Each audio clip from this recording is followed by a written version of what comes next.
Voltamos com o programa Ecumenismo aqui pela Rede Mundial de Televisão. Continuamos conversando com você sobre o 21 de abril, uma data importante na história do nosso país.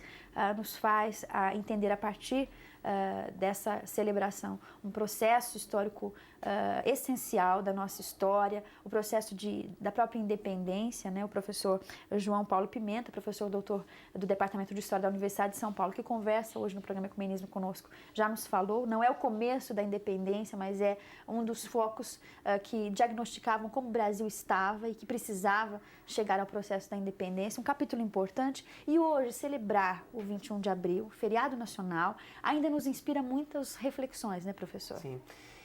Eu acho que a celebração de todos os nossos feriados históricos, né, me refiro àqueles que evocam datas da história, não aos feriados religiosos, eles são excelentes pretextos para fazermos isso que estamos fazendo agora, né? Quer dizer, se nós não devemos, no meu entender, celebrar as figuras como mitos, como heróis. Quer dizer, a história não é feita de heróis, não é feita de grandes personagens. A história é feita por, enfim, sociedades humanas, um contínuo, né? E não apenas ou primordialmente por grandes figuras. Mesmo porque muitas vezes, conforme nos mostra bem o caso de Tiradentes, essas grandes figuras da mitologia nacional não são exatamente grandes figuras, né? Mas como quer que seja, nós não devemos então exaltar figuras na história, porque o culto à personalidade é algo muito perigoso, né? Nós temos exemplos ao longo da história, não apenas do Brasil, da história mundial, mesmo da história recente, né, o século XX, é cheio desses exemplos de como cultos à personalidade desembocam em tiranias, em ditaduras, em capítulos horríveis da história, né? Muito bem, se não devemos então celebrar, cultuar essas figuras, nós devemos sim desconstruí-las e refletir sobre a história da qual elas são uma parte. Não necessariamente uma parte desprezível, claro, porque a operação de desconstrução dos mitos não deve ser de simples inversão dos papéis. Se Tiradentes não foi o herói que os republicanos do século XX pretenderam, ele também não foi uma figura absolutamente desprezível, né?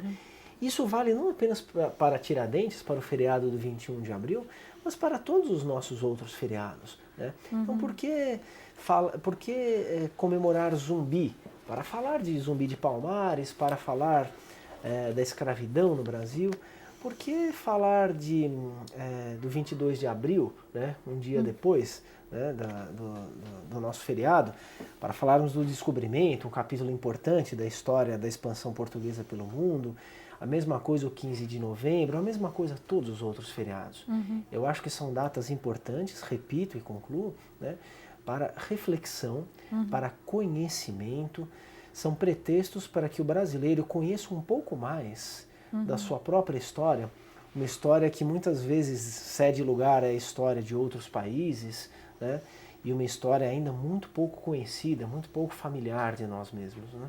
Nos conhecer, né? Nos conhecer, é um exatamente. ótimo pretexto realmente para isso. A partir da academia, né, onde as coisas acontecem, primeiramente, nós sabemos, especialmente no pensar da história, no refletir da história do nosso país, para a sociedade, temos aqui conseguido essa observação não só da desconstrução do mito, que é importante, né, tem esse aspecto relevante para a gente compreender com olhos mais claros, né, com uma maior clareza o processo histórico do Brasil, mas a gente tem conseguido, por exemplo, os educadores nas salas de aula pelo Brasil afora, as famílias dialogarem com os nossos jovens e dialogar conosco uns com os outros sobre esse novo sentido, então, do Tiradentes, da Inconfidência Mineira, desse capítulo Eu acho que razoavelmente. A resposta para essa pergunta... Temos desafios ainda. Muitos. A resposta para essa pergunta toma o nosso caso, hoje em discussão, como um exemplo. Por quê? Porque se por um lado a academia tem dialogado mais com o público em geral, o público não especializado, e o público em geral tem buscado cada vez mais contribuições que a academia oferece. Por exemplo, nós temos hoje em circulação no Brasil pelo menos 3 revistas de história voltadas à divulgação de um conhecimento de bom nível, né? Muitos artigos são elaborados por acadêmicos, mas em linguagem simples. Então eu vejo um movimento muito positivo de aproximação entre um conhecimento erudito, refinado, produzido na academia, e o conhecimento vulgar, sem me referir a esse termo num sentido depreciativo, né? Ao conhecimento geral sobre a história. Eu acho que as coisas estão se aproximando. No entanto, é assustador como o nosso país ainda despreza, na prática, a ferramenta da educação como transformação social. Nosso país ainda é um país de educação muito deficiente, né? Ainda é um país de escolaridade péssima, é um país de poucos leitores, é um país que não investe em gerações futuras tendo por base a educação. E a partir então dessa deficiência geral, né, nós ainda estamos pagando preços muito elevados pela falta de investimento dos poderes públicos na educação nesse país, entra a questão da história.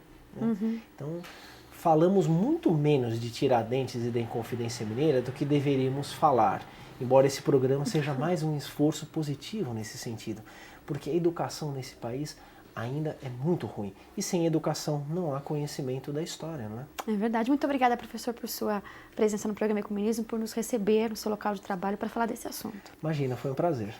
E a gente objetivou com essa edição especial de hoje levar realmente um passo a mais, uma colaboração para aqueles que estão nos assistindo, para você que nos assiste em todo o Brasil e no mundo. Muito obrigada pela sua audiência. Para encerrar o programa de hoje, nós vamos acompanhar juntos a mensagem de Paiva Neto.